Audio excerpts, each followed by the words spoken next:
உலகமெல்லாம் எனக்காதாயம் என வாழ்ந்தவர் மகிழ்ந்ததில்லை.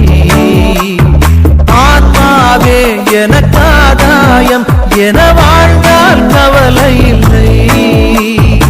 உலகமெல்லாம் எனக்காதாயம் என வாழ்ந்தவர் மகிழ்ந்ததில்லை. ஆன்மாவே எனக்காதாயம் என வாழ்ந்தால் கவலை இல்லை. அழியும் செல்வம் சேர்ப்பதா அழிய ஆன்மாவை காப்பதா? அழியும் செல்வம் சேர்ப்பதா அழிய ஆன்மாவை காப்பதா? இந்த கேள்விக்கு பதிலாய் வாழ்ந்தவர் யார்?